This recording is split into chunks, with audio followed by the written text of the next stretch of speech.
Video में हमने बोला था कि हम पढ़ेंगे गॉसियन का क्वाड्रेचर फॉर्मूला, और जो हमारे चारों रूल्स हैं न्यूमेरिकल क्वाड्रेचर के, trapezoidal, Simpson's 1/3, Simpson's 3/8 and Weddle's rule, ये हम पढ़ चुके हैं। तो अब जो हमारे सामने है वो है गॉसियन क्वाड्रेचर फॉर्मूला। तो गॉसियन क्वाड्रेचर फॉर्मूला बोलता क्या है और उसे अप्लाई कैसे करते हैं, हमें ये देखना है, और उसे कहां अप्लाई करते हैं। तो गॉसियन क्वाड्रेचर फॉर्मूला है कि जब आपके पास जो इंटरवल की रेंज है वो पर्टिकुलरली होती है -1 से 1। ये आपको याद रखना है, ये बहुत इंपॉर्टेंट पॉइंट है गॉसियन क्वाड्रेचर का, कि जो आपकी इंटीग्रल की रेंज है, यानी जो आपका a और b की वैल्यू है वो होनी चाहिए -1 से 1। ओके, तो अब बारी आती है, अगर रेंज -1 से 1 नहीं है तो उसे गॉसियन क्वाड्रेचर में कैसे कन्वर्ट किया जाए। उसे कन्वर्ट करने के लिए हमारे पास फॉर्मूला होता है x। x क्या है, जिसमें हमारा फंक्शन दिया हुआ है, हमारा फंक्शन x में दिया हुआ है, हमें उसे अलग वेरिएबल में कन्वर्ट करना होगा। सपोज हम उसे कन्वर्ट करते हैं कोई t वेरिएबल में। We are converting the function which is given in x, that is fx, into a function of t, that is g of t। Function change हो जाएगा। इस x को हमें t में कन्वर्ट क्यों करना पड़ रहा है, क्योंकि हम इंटीग्रल की रेंज बदल रहे हैं। आप हमेशा याद रखिएगा, जब भी इंटीग्रेशन आप पढ़ते हैं और अगर आप वेरिएबल चेंज कर रहे हैं तो आपको इंटीग्रेशन की रेंज बदलनी होती है, और अगर आप इंटीग्रेशन की रेंज बदल रहे हैं तो वेरिएबल भी बदलना पड़ता है। ये 1-to-1 कॉरेस्पॉन्डेंस चलता है, अगर वेरिएबल तो इंटीग्रल की रेंज, और अगर इंटीग्रल की रेंज तो वेरिएबल। तो x की वैल्यू क्या आती है हम वो देखते हैं। तो जो हमारे पास x की वैल्यू आती है वो होती है b - a/2। b - a, b है हमारा जो ओरिजिनल इंटीग्रेशन दिया हुआ हो हमको, उसमें जो इंटरवल रेंज हो a to b, उसमें से b - a/2 into t plus b + a/2। हम यहां पर इसको t में कन्वर्ट कर रहे हैं। आप चाहे तो इसको किसी और वेरिएबल w, v, u जिसमें चाहे उसमें कन्वर्ट कर सकते हैं। ठीक है, हमने यहां पर वेरिएबल क्या लिया है, t। तो ये तो आ गया आपको कि कन्वर्जन का फॉर्मूला क्या है। This is conversion formula. Conversion formula तो आ गया। अब इसमें हम और क्या यूज करते हैं, हम इसमें एक बहुत इंपॉर्टेंट टॉपिक यूज करते हैं जिसको बोलते हैं लेजेंड्रेस पॉलिनोमियल। अब लेजेंड्रेस पॉलिनोमियल होता क्या है ये हम बाद में डिस्कस करेंगे कुछ और वीडियोस में, पर हम यहां पर देख लेते हैं कि लेजेंड्रेस पॉलिनोमियल होती क्या है। लेजेंड्रेस पॉलिनोमियल होती है p of 0 of x is equal to 1। हमेशा जब भी आप p0 लेते हैं, लेजेंड्रेस पॉलिनोमियल को डिनोट किया जाता है p से। p of 0 of x is 1। ऐसे ही अगर आप p1, p2, p3 निकालते जाते हैं, p1 of x, p2 of x, p3 of x and so on, तो आपके पास अलग अलग लेजेंड्रेस पॉलिनोमियल की वैल्यू आती है। उन वैल्यूज को हमें यहाँ पर जो यहाँ पर फॉर्मूलेज आएंगे p1, p2, p3 के, उन फॉर्मूलाज को हमें इस गॉसियन क्वाड्रेचर फॉर्मूले में यूज करना रहेगा। क्यों यूज करना रहेगा, ताकि हम जो हमारी इक्वेशन, नई इक्वेशन बनेगी, उसके रूट्स निकाल सकें। जो हमारी नई इक्वेशन बनेगी किस वेरिएबल में, t के वेरिएबल में जो हमारी नई इक्वेशन बनेगी, उसके रूट्स निकालने के लिए हमको क्या चाहिएगा, लेजेंड्रेस पॉलिनोमियल।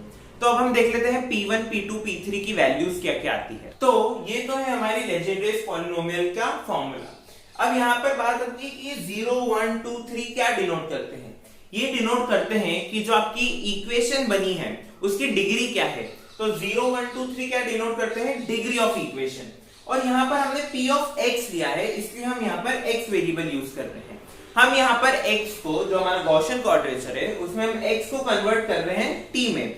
तो हम लेंगे p0 of t, p1 of t। Okay, तो लेजेंड्रेस पॉलिनोमियल यूज होती है। उसके अलावा एक और चीज यूज होती है जब आप f of t को wi और fi में पुट करते हैं। अब हम वो देखते हैं वो फॉर्मूलेस क्या हैं। तो जो हमारा नया फॉर्म बनता है जब हम x को t में कन्वर्ट करते हैं, तो जो हमारा नया इंटीग्रल बनता है वो है -1 to 1 f of t dt, क्योंकि हमारा फंक्शन चेंज हो चुका है नए वेरिएबल में, जो वेरिएबल हमने माना है t। उसको हम इक्वेट करते हैं wi फंक्शन ऑफ ti, कोई भी फंक्शन हो सकता है ti का।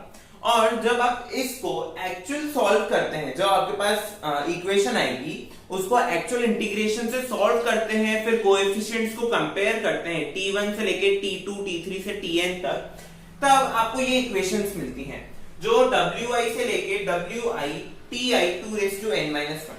यहां पर आप देखिए, यहां पर आपके पास ti की पावर 0, ठीक है। तो ये जो इक्वेशंस हैं, इन इक्वेशंस में से हमको जो जो इक्वेशंस काम आएगी, अगर 3 डिग्री अगर आपकी जो पॉलिनोमियल बनती है, जो इक्वेशन बनती है वो 3rd डिग्री की बनती है, यानी कि आप P3 का यूज कर रहे हैं, आपके 3 रूट्स निकलते हैं तो आप 3 इक्वेशन यूज करेंगे। यदि आपके 4 रूट्स निकलते हैं तो आप 4 इक्वेशंस का यूज करेंगे, क्योंकि जो आपकी t की वैल्यू आएगी t1 t2 और t3, अगर 3 वैल्यू निकलती है तो आपको 3 कांस्टेंट्स निकालने होंगे। कौन कौन से कांस्टेंट्स? w1 w2 w3। अगर आपकी वैल्यू 3 आती है तो 3 कांस्टेंट्स, जितने रूट्स उतने कांस्टेंट्स आपको निकालने होंगे। फिर ये जो आपकी वैल्यूज आएगी उन्हें आपको इस फंक्शन की वैल्यू में पुट करना है और आपके पास आंसर आ जाएगा।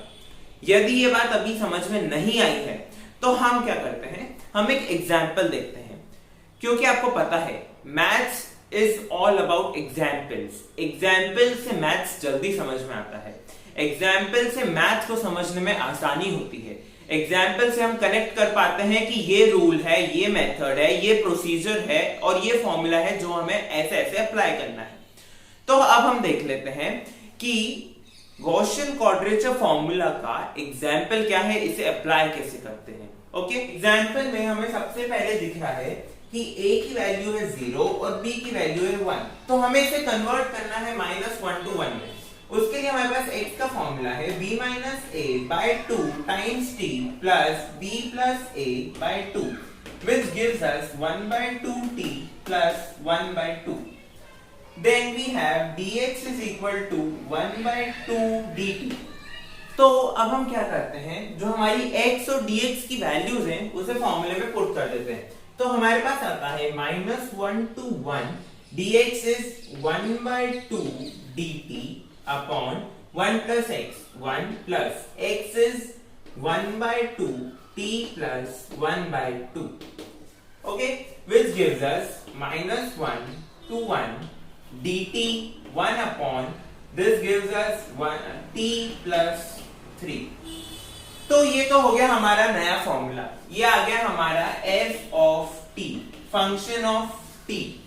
इसको हम मान लेते हैं summation over i for wi f of ti, और अगर हम 3 रूट्स निकाल रहे हैं तो हम मान लेते हैं i is equal to 1 to 3, which gives us w1 f of t1 plus w2 f of t2 plus w3 f of t3। तो ये तो आ गई हमारी इक्वेशन, काहे कि अगर मैं इसको i मान लेता हूं तो मेरे पास आया है i is equal to this whole equation। अब हमें क्या करना है, w1 w2 w3 और f of t1 f t2 and f t3 इनकी वैल्यूज निकालनी है। इनकी वैल्यूज निकालने के लिए सबसे पहले हमें क्या करना पड़ेगा, t की वैल्यू निकालनी है, यानी कि t1 t2 t3 जो हमारे रूट्स आएंगे उनकी वैल्यू निकालनी है। उनकी वैल्यू निकालने के लिए, क्योंकि हम यहाँ पर क्या ले रहे हैं, i is equal to 1 to 3, that means हम कंसीडर कर रहे हैं 3rd डिग्री की टर्म्स। 3rd डिग्री की टर्म्स के लिए हमें लेना है लेजेंड्रेस पॉलिनोमियल का P3। तो P3 था हमारे पास, P3 of t is equal to 1/2 5t cube minus 3t। अब आपको क्या करना है, इसको इक्वेट करना है 0 से और t1 t2 और t3 की वैल्यू निकालनी है। तो हमारा लेजेंडरी पॉलिनोमियल जो 3rd डिग्री की है P3, इसमें जब हम t को सॉल्व करते हैं तो हमारे पास t की वैल्यूज आती है 0 ± √3/5। तो हम मान लेते हैं t1 है हमारा -√3/5, t2 है हमारा 0 और t3 जो है वो है हमारा +√3/5।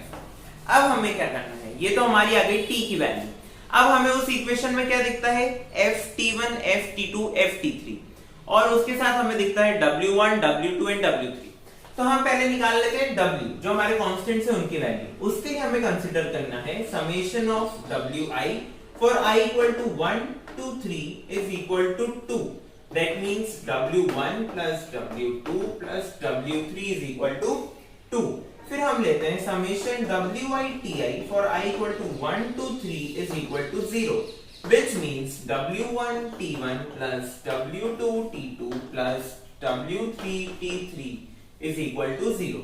Then we take summation over I 1 to 3 Wi Ti square is equal to 2 by 3, which gives us W1 T1 square plus W2 T2 square plus W3 T3 square. अब आपको क्या करना है, जो T1 T2 T3 की values हैं उन्हें यहाँ पुट करना है.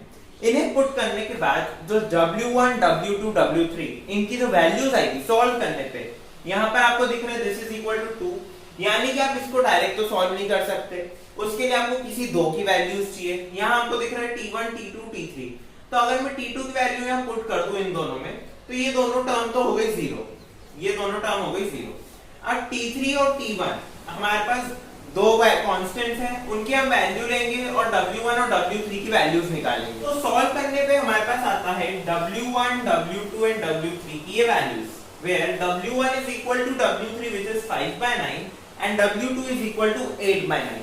अब हमें क्या करना है, जो हमारा I आया था, I हमारा आया था W1 FT1 plus W2 FT2 plus W3 FT3, उसमें हमें W1 W2 W3 और फंक्शन ऑफ T में हमें T1 T2 T3 की वैल्यूज पुट करनी है. उन वैल्यूज को पुट करने के बाद हमें सॉल्व करना है, तो हमारे पास अप्रॉक्सीमेट आ जाएगा.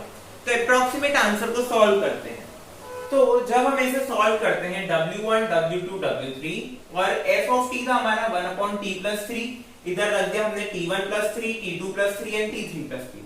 इसे सॉल्व करने पे हमारे पास I की वैल्यू आती है 0.693122. ये तो आ गई हमारी अप्रॉक्सीमेटेड वैल्यू, यानी कि अप्रॉक्स वैल्यू आ गई. अब हमें चाहिए एक्चुअल वैल्यू. एक्चुअल वैल्यू के लिए हमें क्या करना पड़ेगा, एक्चुअल इंटीग्रेशन, यानी कि 0 to 1 1 upon 1 plus x dx, यानी कि हमारा जो ओरिजिनल फॉर्मूला था, ओरिजिनल हमको जो fx दिया हुआ था उसका इंटीग्रेशन.